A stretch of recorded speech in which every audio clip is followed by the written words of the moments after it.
മുത്തഖിയാണോ? തഖ്വയിൽ അധിഷ്ഠിതമായി ജീവിച്ച ആളാണോ? അല്ലാഹു മുത്തഖീങ്ങളിൽ നമ്മെ ചേർത്തി തരട്ടെ. എപ്പോഴും നമ്മൾ ദുആർക്കേണ്ട ദുആയാണ്, അല്ലാഹുവേ മുത്തഖീകൾ ഞങ്ങളെ നീ ഉൾപ്പെടുത്തണം എന്നുള്ള ദുആ. എപ്പോഴും നമ്മൾ അതല്ലേ ദുആർക്കുന്നത്. അതേ സമയത്ത് സഹോദരങ്ങളെ, മുത്തഖിയാണോ? മരണത്തിന്റെ പ്രതിസന്ധി അവനൊരു പ്രശ്നമല്ല. മരണത്തിന്റെ പിടിമുറിക്കുന്നൊരു വേദനയുണ്ട്, ഗമറാത്തുൽ മൗത്ത്. മരണത്തിന് അങ്ങനെ വേദനയുണ്ടോ? ഉണ്ട്. ആയിഷ ബീവി റളിയല്ലാഹു അൻഹയെ വിളിച്ച് അഷ്റഫുൽ ഖൽഖ് സല്ലല്ലാഹു അലൈഹി വസല്ലം പറഞ്ഞില്ലേ, യാ ആയിഷ ഇന്നലിൽ മൗതി ലസകറാത്ത്, മരണത്തിന് ഒരുപാട് നൊമ്പര വേദനകളുണ്ട്. ഒന്നല്ല, ധാരാളം വേദനകളുണ്ട്. ആ വേദനകളിൽ നിന്നൊക്കെ മുക്തത വേണോ? ആ വേദനകളിൽ നിന്ന് മോചനം വേണോ? മരണസമയത്ത് നല്ല ഹിമ്മത്തോടെ, നല്ല ആർജവത്വത്തോടെ, നല്ല മനുക്കരുത്തോടെ കലിമ ചൊല്ലി പിരിയാനുള്ള കഴിവ് വേണോ? നമ്മൾ ആർജിക്കേണ്ടത് ഒന്നാണ്, തഖ്വല്ലാഹി അസ്സ വജൽ. അല്ലാഹുവിനെ തഖ്വ ചെയ്ത് ജീവിച്ചാൽ മരണനേരത്ത് അങ്ങനത്തെ ഒരു പ്രതിസന്ധിയുമില്ല. നിങ്ങൾ കണ്ടില്ലേ, എത്ര മരണങ്ങളാണ് പെട്ടെന്ന് നടക്കുന്നത്. ആ മരണത്തിന്റെ നേരത്ത് വലിയ പിടിമുറിക്കുന്ന വേദനകൾ സഹോദരങ്ങളെ, ശരീരത്തിന്റെ ഒരു ഭാഗത്ത് മാത്രമല്ല, ശരീരത്തിന്റെ എല്ലാ ഭാഗങ്ങളും വേദനിക്കും. പക്ഷേ മഹാന്മാർക്കൊക്കെ എവിടെ വേദന വന്നാലും വേദന വരാത്തൊരവയവമുണ്ട്. ശൈഖ് അബ്ദുൽ ഖാദിർ ജീലാനി ഖദ്ദസല്ലാഹു സിർറഹുൽ അസീസ് തങ്ങൾ ചുറ്റും കൂടി നിൽക്കുന്ന മക്കൾ ചോദിച്ചില്ല, ഉപ്പാ എങ്ങനെയുണ്ട് അവസ്ഥ എന്ന് ചോദിച്ചപ്പോ മഹാനവറുകൾ പറഞ്ഞു, ജമീഉ അല്ലാഹി തുലിമു, എന്റെ എല്ലാ അവയവങ്ങൾക്കും വേദന വരുന്നുണ്ട്, ഇല്ലാ ഖൽബി, എന്റെ ഖൽബിനൊരു വേദനയുമില്ല. സഹോദരങ്ങളെ, നമ്മുടെ ഖൽബ് വേദനിച്ചു പോയാൽ പതറിപ്പോയില്ലേ? പിന്നെന്ത് ഹിമ്മത്ത്, എന്ത് മനോധൈര്യം കിട്ടാനാണ്? മാനവർകൾ പറയുന്നു, ഖൽബിന് യാതൊരു ആശങ്കയുമില്ല, ഖൽബിന് ഒരു സംശയവുമില്ല, ഖൽബിന് പതറിപ്പോകുന്നൊരവസ്ഥയുമില്ല. വഹുവ മഅല്ലാഹി അസ്സ വജൽ, ഖൽബ് അല്ലാഹുവിനോടൊപ്പമാണ്. അല്ലാഹുവിന്റെ വിളിക്കുത്തരം ചെയ്യാൻ ഖൽബ് പ്രതീക്ഷിച്ചു കൊണ്ടിരിക്കുകയാണ്. അതുകൊണ്ട് ഖൽബിനൊരു തകരാറുമില്ല. നിങ്ങൾ നോക്കി, മഹാന്മാരുടെ ഖൽബ് സന്തോഷത്തിലാണ്. അവയവങ്ങൾ മുഴുവനും വേദനിച്ചാലും ഖൽബിനൊരു കുഴപ്പവുമില്ല.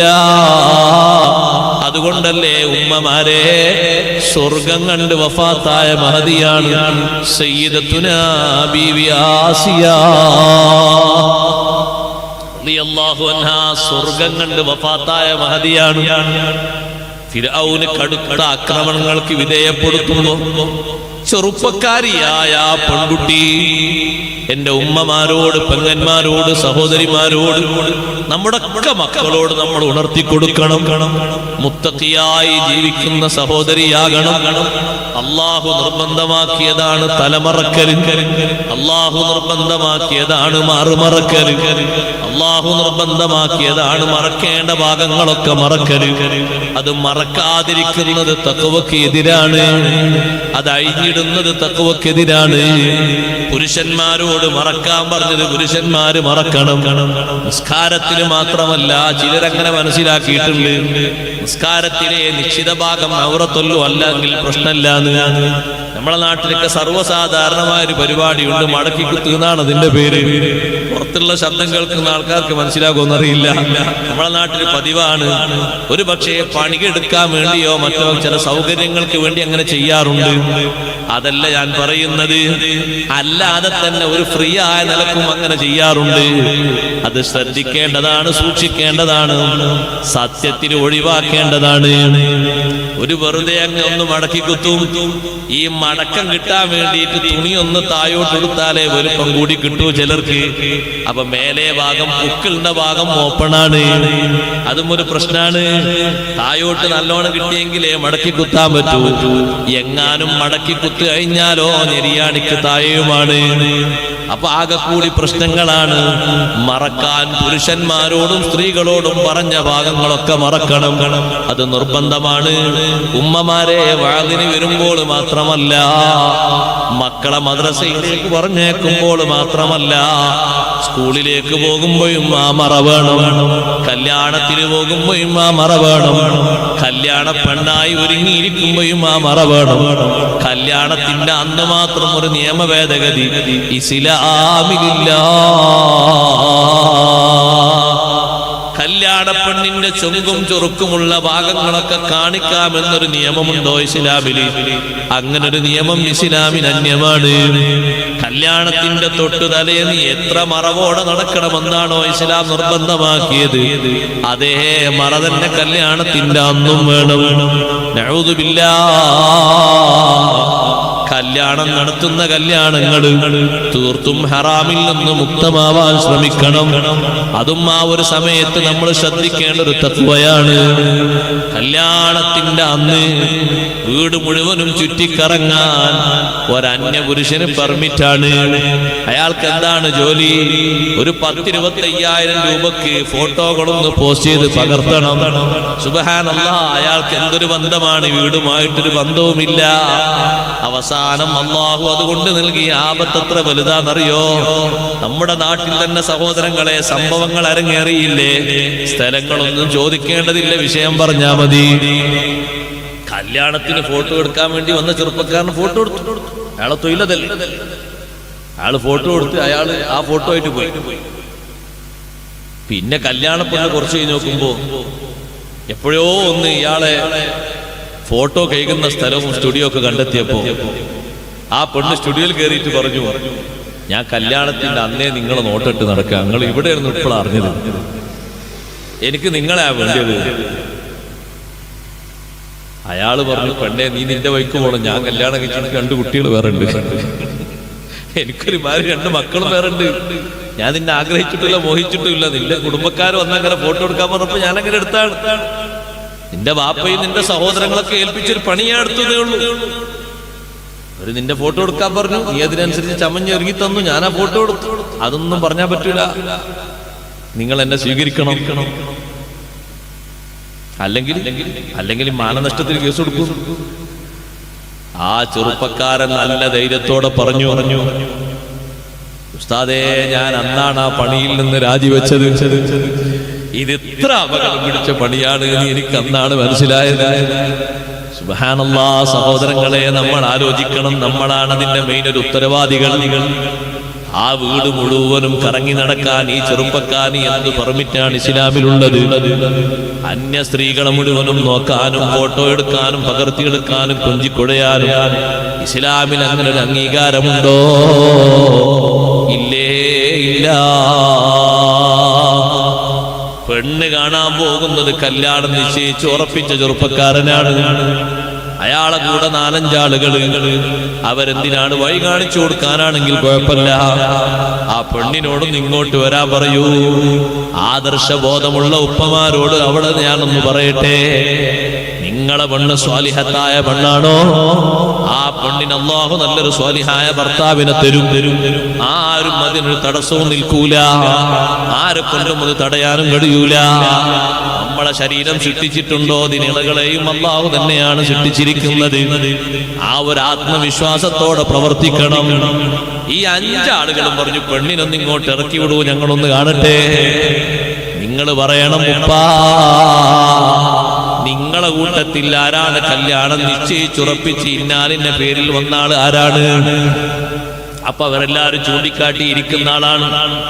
എന്നാൽ അയാളൊന്ന് വരൂ, പെണ്ണ് ഉള്ളിലെ റൂമിലുണ്ട്, കണ്ടുവെച്ച് നിങ്ങളങ്ങ് തിരിച്ചു പോയിക്കോളൂ. അങ്ങനെയൊന്നും ഞങ്ങൾക്ക് ഉറപ്പിക്കാൻ പറ്റൂല. എന്നാ നിങ്ങൾ ആരും ഇവിടെ തന്നെ നിൽക്കേണ്ട, ഒരു സെക്കൻഡ് പോലും നിൽക്കേണ്ട, വേഗം വണ്ടിയിൽ കയറി വിട്ടോളൂ എന്ന് പറയണം. ഈ സമയത്ത് നമ്മൾ നിങ്ങളൊക്കെ പറഞ്ഞാൽ കല്യാണം നടക്കോ? കല്യാണം നടക്കും. സൃഷ്ടിച്ചത് ഈ പെണ്ണിനെ സൃഷ്ടിച്ചിട്ട് ആ പെണ്ണിനെ ഇണയെ സൃഷ്ടിച്ചത് ഈ നാട്ടിലാരുമല്ല, അല്ലാഹു തആല. അല്ലാഹു തആലയാണ് സൃഷ്ടിച്ചത്. ഖലഖലകും മിൻ അൻഫുസികും അസ്വാജാ. അല്ലാഹു നമ്മളോട് പറഞ്ഞില്ലേ, നിങ്ങളിൽ നിന്ന് നിങ്ങൾക്കുള്ള ഇണകളെ അല്ലാഹു തആല സംവിധാനിച്ചിട്ടുണ്ട്, സൃഷ്ടിച്ചിട്ടുണ്ട്. എന്തിനാ ബേജാറ്?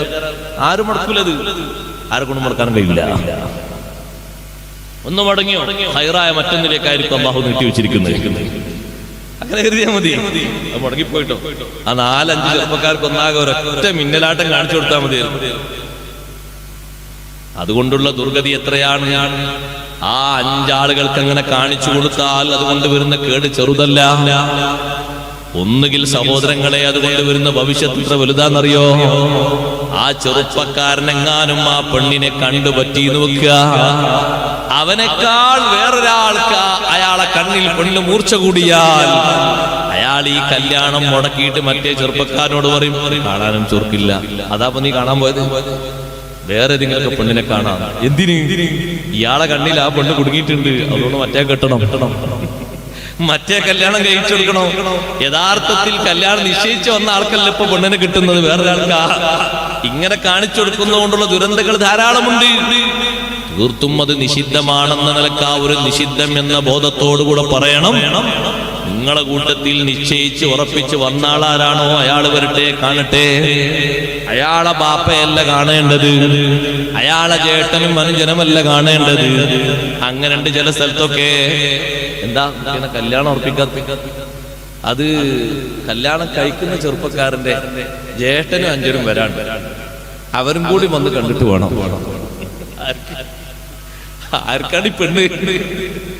ഈ പെണ്ണാർക്കാണ് സഹോദരങ്ങളെ? ആ പെണ്ണിനെ കെട്ടാനുള്ള ആള് കണ്ടുപോയോ? തൃപ്തിപ്പെട്ടു പോയോ? ഇനി ആ പെണ്ണിനെ പറ്റി വിശദമായി അറിയാൻ ആ വീട്ടിൽ നിന്ന് പെൺകുട്ടികളും അവരെ പെങ്ങന്മാരും ഉമ്മയൊക്കെ വന്നുപോയോ? അതൊക്കെ നടന്നു. പിന്നെ ആരെ കാത്തിരിക്കാൻ? അന്വേഷണങ്ങളൊക്കെ കാരണവന്മാരിൽ നിന്ന് അങ്ങാടിയിലും കുടുംബത്തെ പറ്റിയൊക്കെ ഒന്ന് അന്വേഷണം കഴിഞ്ഞോ? ഇനി എന്ത് കാത്തിരിക്കാൻ? അല്ല, ആ ആളെ 2 ജ്യേഷ്ഠന്മാര് വരാണ്ട് അവരും കൂടി ഒന്ന് കാണണം. അത് പാടില്ല, അത് പറ്റൂല. എല്ലാവർക്കും കാണിച്ചു കൊടുത്ത് സ്വീകാര്യമായെങ്കിൽ ഒരു കല്യാണം എന്നതല്ല ഇസ്ലാമിൽ. കാണാൻ പറ്റിയവർ മാത്രമേ അവിടെ കാണാവൂ. ഇരിക്കട്ടെ, ആ പെൺകുട്ടിയെ കല്യാണം കഴിച്ച് ഇറക്കുമ്പോ എന്റെ ഉപ്പമാരോട് ഞാൻ പറയട്ടെ, നമ്മൾ തീർത്തും മുത്തഖീങ്ങളാണോ? അള്ളാഹുവിനെ തഖ്വ ചെയ്ത് ജീവിക്കുന്നവരാണോ? 10 ലക്ഷവും 20 ലക്ഷവും 30 ലക്ഷവും 40 ലക്ഷവും പോകട്ടെ, 1/2 കോടിയും 1/4 കോടിയും 1 കോടിയും ഒക്കെ ചെലവഴിച്ച് നല്ല കല്യാണമാണ് അവിടെ നടത്തിയത് എന്ന് നിങ്ങൾ കൂട്ടിക്കോളൂ. കാരണം നിങ്ങളുടെ കുടുംബം അത്ര വിശാല കുടുംബമാണ്. അവരൊക്കെ വിളിക്കണം കല്യാണത്തിന്. എല്ലാരെയും വിളിച്ച് ഭക്ഷണം കൊടുക്കുമ്പോ ചെലവേറിപ്പോകും. ശരിയാണ്, എല്ലാവരെയും വിളിച്ച് നിങ്ങൾ ഭക്ഷണം കൊടുത്തു. പക്ഷേ അവിടെ തഖ്വയുടെ മർമ്മം എവിടെയാണെന്നറിയോ? ആ പെൺകുട്ടിയെ ഇറക്കുന്നിടത്തും പറഞ്ഞേക്കുന്നിടത്തും തീർത്തും നമ്മൾ മുത്തഖീങ്ങളായി മാറണം. അവിടെ ഒരു അഡ്ജസ്റ്റ്മെന്റിന് നമ്മൾ നിൽക്കരുത്. എന്താണ് അഡ്ജസ്റ്റ്മെന്റ്? ചില സ്ഥലത്തൊക്കെ, ഇവിടെ ഉണ്ടോ നിനക്കറിയില്ല, ഇവിടുത്തെ ഹാലൊന്നും നിനക്കറിയില്ല. ചില സ്ഥലത്തൊക്കെ പുതിയെണ്ണ് വരുന്ന സമയത്ത് വെള്ളം കൊടുക്കാനായിട്ട് കുറച്ച് ആൾക്കാർ ഓടി വരും. പുതിയെണ്ണിന് വെള്ളം കൊടുക്കാൻ ഓടി വരും. പുതിയ പെണ്ണിന് വെള്ളം കൊടുക്കാൻ ആ വീട്ടിൽ അമ്മായിമ്മ. അതേപോലെ തന്നെ മറ്റു സഹോദരിമാരൊക്കെ അല്ലേ ഈ അന്യപുരുഷന്മാരെന്തിനു ഓടി ചാടി വരുന്നത്? വെള്ളം കൊടുക്കലാ ലക്ഷ്യം? അല്ല, വെള്ളം കൊടുക്കുമ്പോഴാണല്ലോ ആളെങ്ങനെ ഉണ്ട് തിരിയല്. വെള്ളം അവിടെ ഒഴിച്ചു കൊടുത്തോട്ടെ, കൊടുക്കേണ്ടി അവരല്ലല്ലോ.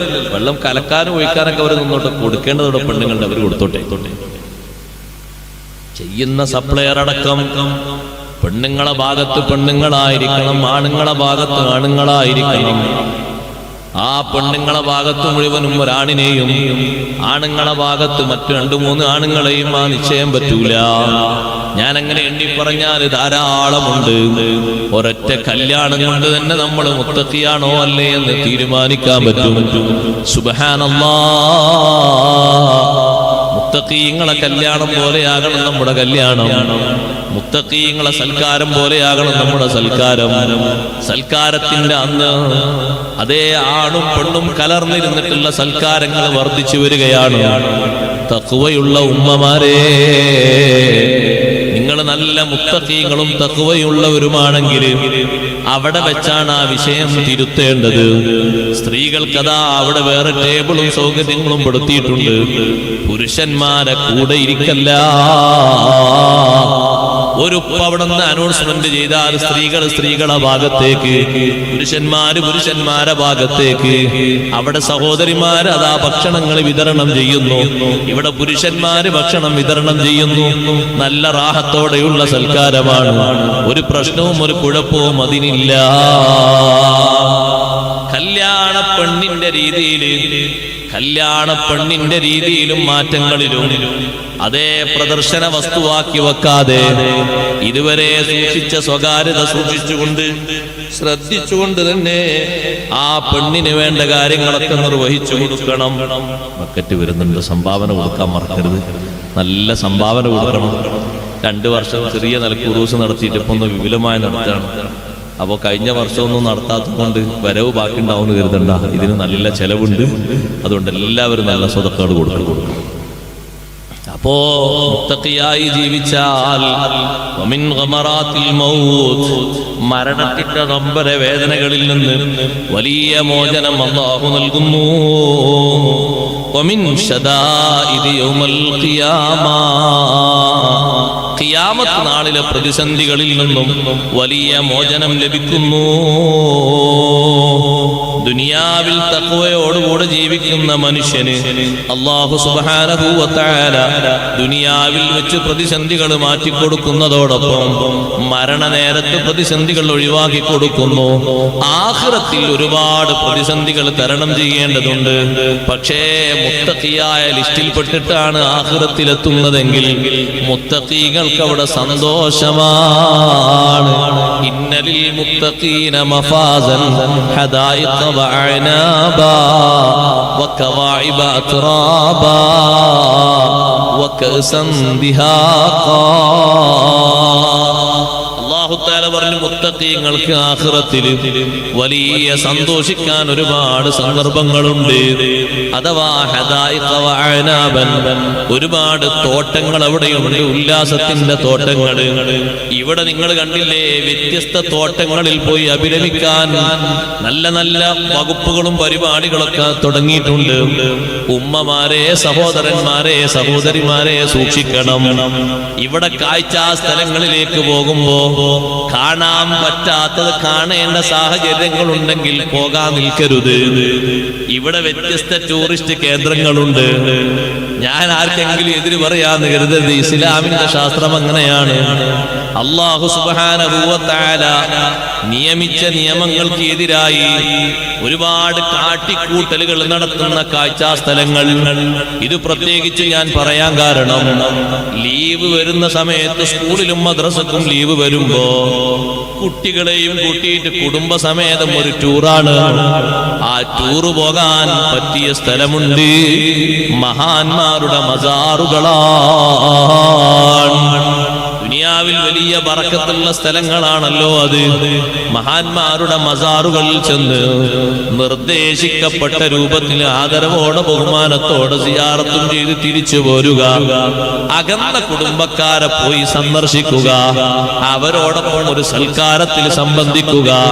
അതല്ലാതെ ശരീരത്തിന്റെ വസ്ത്രങ്ങളൊക്കെ അഴിച്ചിട്ട് പല ഭാഗങ്ങളും വെളിവാക്കി വ്യത്യസ്ത ബോട്ടിലും വ്യത്യസ്ത രൂപത്തിലും നടക്കുന്ന, ചാടുന്ന, തുള്ളുന്ന പുരുഷന്മാരും സ്ത്രീകളുമുള്ള കേന്ദ്രങ്ങളിലേക്ക് ഒരിക്കലും മക്കളെ കൂട്ടി പോയി കൂടാ. അവിടെയാണ് അല്ലാഹുവിന്റെ അദാബ് എളുപ്പത്തിൽ ഇറങ്ങുന്ന സ്ഥലം. അവിടെയാണ് അല്ലാഹുവിന്റെ പരീക്ഷണം എളുപ്പത്തിൽ പൊട്ടിപ്പുറപ്പെടുന്ന സ്ഥലം. അതുകൊണ്ട് പ്രത്യേകം സൂക്ഷിക്കാൻ വേണ്ടി, ശ്രദ്ധിക്കാൻ വേണ്ടി ഞാൻ ഓർമ്മപ്പെടുത്തുന്നു. ഇനിയും സ്കൂളുകൾക്കും മദ്രസകൾക്കും ലീവ് വരും. സുബ്ഹാനല്ലാഹ്, അങ്ങനെ പോയി കാണുമ്പോ 5ാം ക്ലാസ്സിൽ പഠിക്കുന്ന ഒരു കുട്ടി, ആ കുട്ടി പല ഭാഗത്തേക്കും നോക്കുന്ന സമയത്ത് ഇതുവരെ നാട്ടിൽ കാണാത്ത രൂപങ്ങള്, വ്യത്യസ്ത ഭാഗങ്ങളിൽ കാണുകയാണ്. എന്തൊക്കെയാണ് രൂപങ്ങൾ? ചെറിയ നിക്കറിട്ട സ്ത്രീകൾ അതാ അതിലൂടെ വലസുന്നു. ആ സ്ത്രീകളുടെ ശരീരത്തിന്റെ മാറിന്റെ ഭാഗത്ത് സ്തനഭാഗമല്ലാത്ത ഭാഗങ്ങൾ മുഴുവനും ഓപ്പണാണ്. അത് കാണുന്നത് ആരാണ്? ഇതുവരെ ആ രംഗം കണ്ടിട്ടില്ലാത്ത 5ാം ക്ലാസ്സുകാരനാണ്. 1ാം ക്ലാസ്സിലെ കുട്ടിയാണ്. പാപ്പാന്റെ കൂടെ അവരുണ്ട്, ഉമ്മാന്റെ കൂടെ അവരുണ്ട്. ജീവിതത്തിൽ അവർ ആ രംഗങ്ങളൊക്കെ കാണുമ്പോ ഭാവിയിൽ അവര് വരാനുദ്ദേശിക്കുന്ന കേന്ദ്രങ്ങൾ ഇതുമായി ബന്ധപ്പെട്ടതാകുമ്പോ 5ാം ക്ലാസ്സിൽ അവർ കാഴ്ചക്കാരാണെങ്കിൽ 15ാം വയസ്സിലോ 20ാം വയസ്സിലോ അവരവിടെ പോയി ടിക്കറ്റ് എടുത്ത് ഇത്തരത്തിലുള്ള വാടക തൊഴിലാളികളുടെ കൂടെ സുഖിക്കുകയാണ്, സന്തോഷിക്കുകയാണ്. അത്തരം സ്ഥലങ്ങളിലേക്ക് പുറപ്പെടാൻ പാടില്ല. എല്ലാവർക്കും അങ്ങനെ ഒന്നുണ്ട്. പിന്നെ നിങ്ങൾ കണ്ടോ സഹോദരിമാരെ, സഹോദരങ്ങളെ, നമുക്കെല്ലാ വിഷയങ്ങൾക്കും ഒരു മറ വേണം. അതും ഒരു തഖ്വയുടെ ഭാഗമാണ്. ഇപ്പൊ നിങ്ങൾ നോക്ക്, ഞാൻ ഈ അടുത്ത് ഒരു ദിവസം കഴിഞ്ഞ ദിവസം മുമ്പ് ഒരു ദിവസം മുമ്പ് ഞാൻ ഒരു സ്ഥലത്തുകൂടെ യാത്ര ചെയ്ത് തിരിച്ചു വരുമ്പോ സുബ്ഹാനല്ലാഹ്, മഗ്രിബിന്റെ സമയത്ത് പോലും ഇശാഇന്റെ നേരത്ത് പോലും അതാ കാണാൻ പറ്റുന്ന നല്ല കാഴ്ചാ സ്ഥലങ്ങളിൽ മുസ്ലിം സഹോദരന്മാരും സഹോദരിമാരും ഇരുന്നിട്ട് സ്വറ പറയുകയാണ്. രാത്രിയാകാനായി, ഇനിയും പോകാൻ നേരമായിട്ടില്ല. രാത്രി എങ്ങായാൽ പിന്നെ അവിടെ ഒന്നും കാണാനില്ല. പിന്നെന്തിനാണ് ഈ സ്വറ പറഞ്ഞിരിക്കുന്നത്? ഈ വന്ന കൂട്ടത്തിലുള്ള ആളുകള് പരസ്പരം വരിവരിയായി നിന്ന് തോളോട് തോളായി നിന്ന് ഫോട്ടോക്ക് പോസ്റ്റ് ചെയ്യുകയാണ്. അതേ ഒപ്പം നിൽക്കാനും തൊടാനും പാടില്ലാത്തവരടക്കം ഇരുന്നും നടന്നിട്ടും വ്യത്യസ്ത രൂപങ്ങളിലും ഭാവങ്ങളിലും അവര് ഫോട്ടോ പ്രദർശനം നടത്തുകയാണ്, വ്യത്യസ്ത അഭിനയങ്ങൾ നടത്തുകയാണ്. അതിന് കാഴ്ചാസ്ഥലങ്ങളിലേക്ക് പുറപ്പെടുകയാണ്. രക്ഷിതാക്കളെ, അങ്ങനെ വല്ല മാർക്കിന്റെയും ഉദ്ദേശ ലക്ഷ്യത്തോടെ നിങ്ങൾ പറഞ്ഞേക്കുന്നുണ്ടെങ്കിൽ നിങ്ങളെ കുടുംബസമേതം നിങ്ങൾ കാറിലങ്ങ് പോയിട്ട് കാഴ്ചാത്ഭുതങ്ങൾ വല്ലതും കാണാനുണ്ടെങ്കിൽ നിങ്ങളങ്ങ് പോയിക്കോളൂ. ഡൽഹിയിലേക്ക് പോയാൽ അവിടെ ഒരുപാട് നല്ല കാഴ്ചകൾ കാണാനുണ്ട്. അതേ സുരക്ഷിത മാർഗങ്ങളിൽ മാത്രം സുരക്ഷിതമല്ലാത്ത മാർഗങ്ങൾ വർദ്ധിച്ച് വരുന്നുണ്ട്. അവിടെയൊന്നും പോയി ഇരിക്കാൻ പാടില്ല, കൂട്ടം കൂടാൻ പാടില്ല, പോകാൻ പെർമിറ്റ് കൊടുക്കാൻ പാടില്ല. ഒഴിവ് സന്ദർഭങ്ങളിൽ പോകാൻ പറ്റിയ സന്ദർഭങ്ങളുണ്ട്. അതെവിടേക്കാണ്? അത് സിയാറത്തിന് വേണ്ടിയാണ്. ഉമ്മമാരെ അങ്ങനെ സിയാറത്തിന് പുറപ്പെട്ട മഹദിയാണ് ബഹുമാനപ്പെട്ട സയ്യിദത്തുനാ ബീവി ഫാത്തിമത്തു സഹ്റാ റളിയല്ലാഹു അൻഹാ.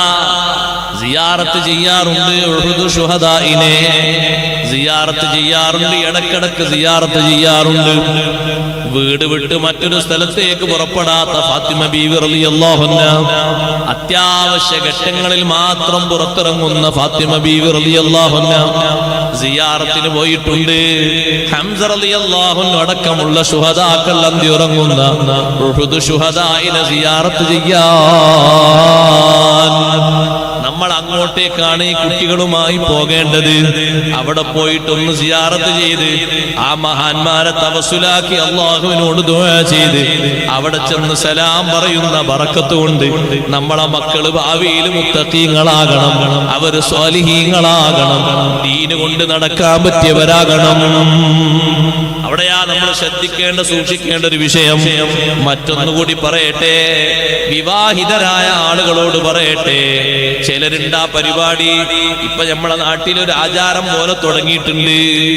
അതിന്റെ പേര് ഹണിമൂൺ യാത്ര. ഹണിമൂൺ യാത്ര, എന്തൊരു യാത്ര?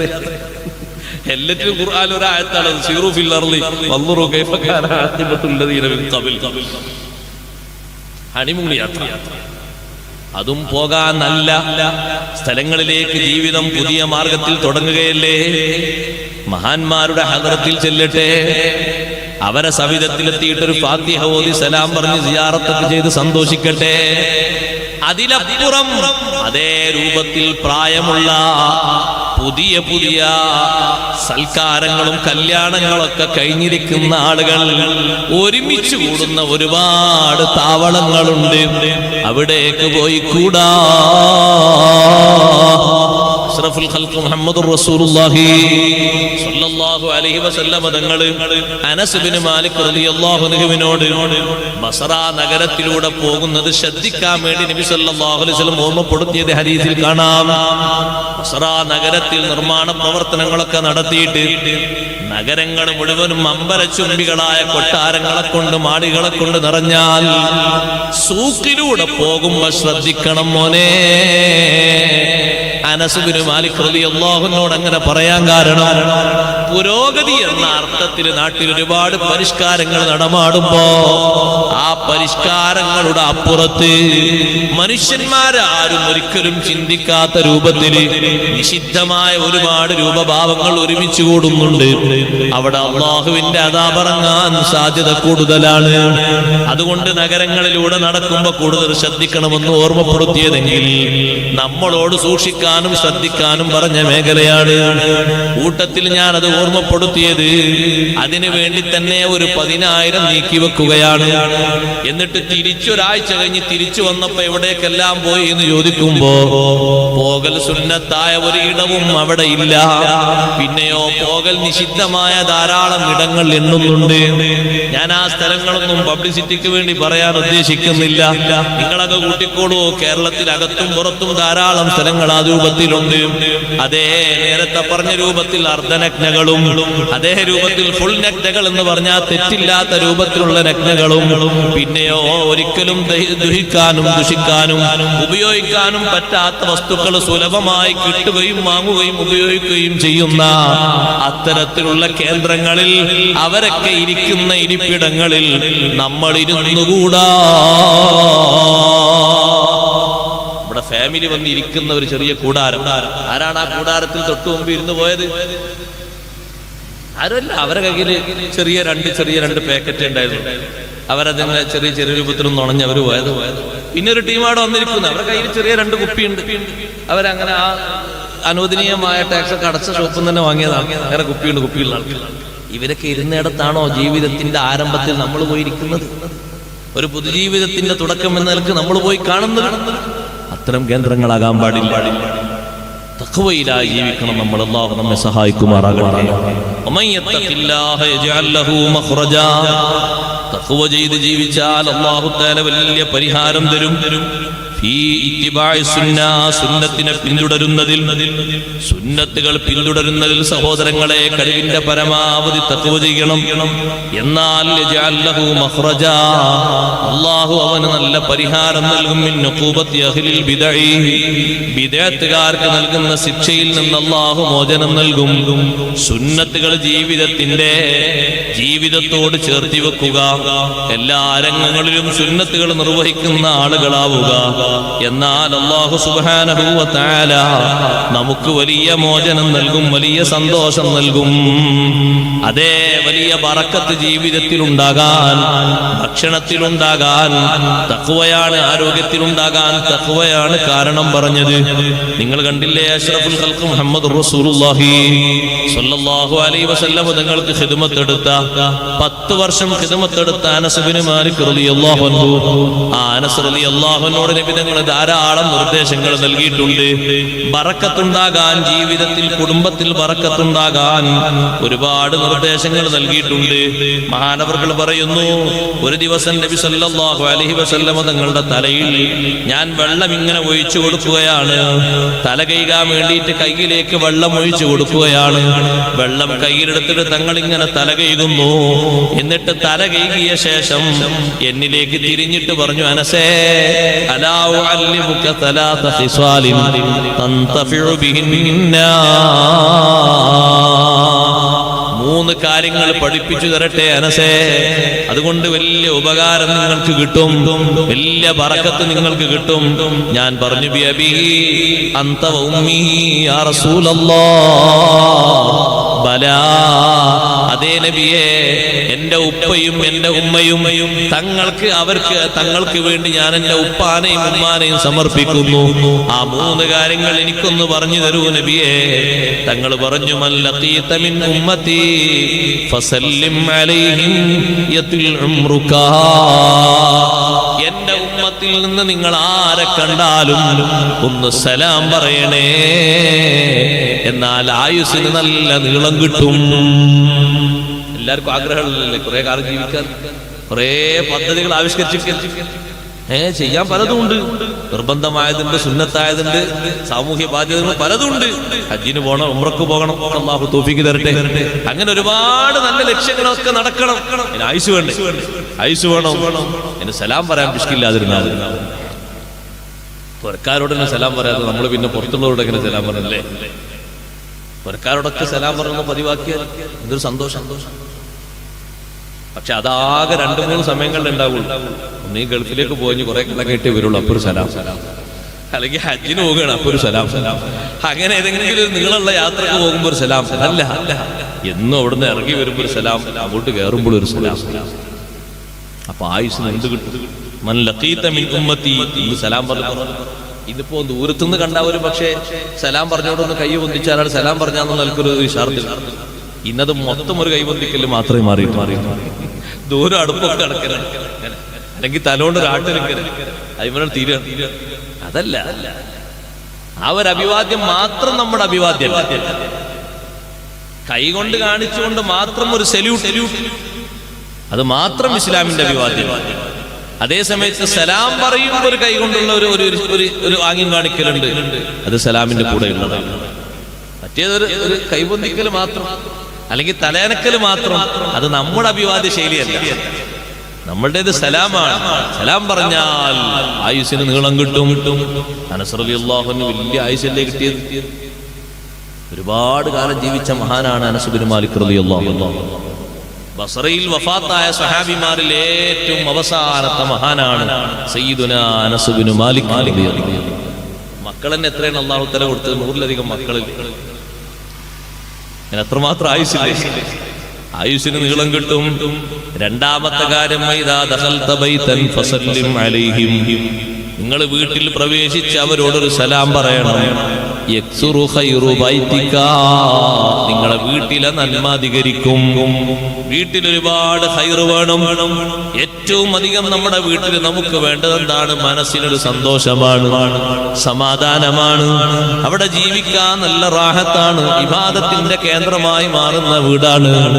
സുബ്ഹാനല്ലാഹ്, അവിടെ ദിക്ർ ചൊല്ലാനും ഖുർആൻ ഓതാനും നിസ്കരിക്കാനും നല്ല സന്തോഷമാണ്. ആ വീട്ടിൽ തന്നെ മക്കളോടൊപ്പം ഒന്ന് ചേർന്നിരിക്കാൻ നല്ല റാഹത്താണ്. എല്ലാ ഖൈറുകളും വർദ്ധിച്ചു കിട്ടും വീട്ടിലേക്ക് പ്രവേശിക്കുമ്പോ വീട്ടുകാരോട് സലാം പറയണം മോനെ. മൂന്നാമത്തത് വസല്ലി സ്വലാത്തുൽ ദുഹാ, നിങ്ങൾ ദുഹാ നിസ്കാരം നിസ്കരിക്കണേ അനസേ. ഫഇന്നഹാ സ്വലാത്തുൽ അബ്റാർ, മഹത്തുക്കളുടെ നിസ്കാരമാണത്, മഹാന്മാരുടെ നിസ്കാരമാണത്. രാവിലെ തന്നെ പണിക്ക് പോകാനുള്ള സമയമില്ലേ സഹോദരങ്ങളെ? സൂര്യൻ ഉദിച്ചൊരു 15 മിനിറ്റ് കഴിഞ്ഞാൽ ദുഹാന്റെ സമയം തുടങ്ങി. ഒരു 2 റക്അത്തെങ്കിലും നിസ്കരിച്ച് നമ്മൾ അങ്ങ് ഇറങ്ങണം. സുബ്ഹിന്റെ നിസ്കാരമല്ല കേട്ടോ, അപ്പോൾ പറഞ്ഞ് ദുഹാന്റെ നിസ്കാരമാണ്. സൂര്യൻ ഉദിക്കുന്നതിന് മുമ്പാണ് സുബ്ഹി നിസ്കാരം. ഇത് സൂര്യൻ ഉദിച്ച ശേഷമാണ്. നമ്മൾ ചായ കുടിച്ചൊന്ന് ഒരുങ്ങി പണി സാധനങ്ങളൊക്കെ എടുക്കാൻ പോകുമ്പോ ഒന്ന് കുളിച്ച് ഉളുവെടുത്ത്, കുളിയില്ലെങ്കിൽ ഉളുവാണെങ്കിൽ ഉളുവെടുത്ത് അതാ ഒരു 2 റക്അത്ത് നിസ്കാരം നിർവഹിച്ച് നമ്മളങ്ങ് ഇറങ്ങുന്നു. മഹത്തുക്കളുടെ നിസ്കാരമായ ദുഹാ നിസ്കാരം നിർവഹിച്ചാ നമ്മൾ ഇറങ്ങുന്നത്. അല്ലാഹു നമുക്ക് തരുന്ന ബറക്കത്ത് ചെറുതല്ല, വളരെ വലുതാണ്. ബറക്കത്ത് അങ്ങനെ കിട്ടുമോ എന്ന് നോക്കാൻ വേണ്ടി നിസ്കരിക്കണ്ട. പിന്നെയോ നിസ്കരിച്ചാൽ ബറക്കത്ത് എങ്ങനെ ലഭിക്കുമെന്ന് ഹബീബ് റസൂലുള്ളാഹി സ്വല്ലല്ലാഹു അലൈഹി വസല്ലം തങ്ങൾ തീർപ്പാക്കി പറഞ്ഞതാണ്. അതുകൊണ്ട് തന്നെ ആ നിസ്കാരം നമ്മൾ പതിവാക്കണം. നബി സല്ലല്ലാഹു അലൈഹി വസല്ലം തങ്ങൾ പഠിപ്പിച്ചതിൽ നല്ല തഖ്വയുള്ള ആളുകളോട് തങ്ങൾ പറഞ്ഞല്ലോ, മുത്തഖീങ്ങളുടെ ലക്ഷണമായി തങ്ങൾ പഠിപ്പിച്ച ഒന്നാണ് ജമാഅത്ത് നിസ്കാരം. കഴിവിന്റെ പരമാവധി ലാസിമാക്കണം. വീട്ടിൽ പള്ളി പള്ളിയിലേക്ക് വരാൻ സാധിക്കാത്തവർ വീട്ടിൽ ജമാഅത്തായി നിസ്കരിക്കാൻ നോക്കണം. പള്ളിയിൽ വന്നെങ്കിലേ ജമാഅത്ത് പറ്റൂ എന്നൊന്നുമില്ല. പള്ളിയിൽ വന്നാൽ അത് കങ്കേമമായി അതിനുള്ള സ്ഥാനവും ബഹുമാനവും ഒരു സമയം കൊണ്ട് പറഞ്ഞാൽ തീർക്കാൻ പറ്റൂല. നമ്മളെക്കാൾ എത്രയോ കഷ്ടപ്പാടുകൾ സഹിച്ചിട്ടാണ് അഷ്റഫുൽ ഖൽഖ് സല്ലല്ലാഹു അലൈഹി വസല്ലം തങ്ങൾ സ്വഹാബത്തിനോട് നിർദ്ദേശം നൽകിയപ്പോ ദൂര ദിക്കുകളിൽ നിന്ന് അവർ പള്ളിയിലേക്ക് വന്നത്. സുബ്ഹാനല്ലാഹ്, നമ്മൾക്ക് ഇന്നതിനൊരു പ്രയാസവുമില്ല.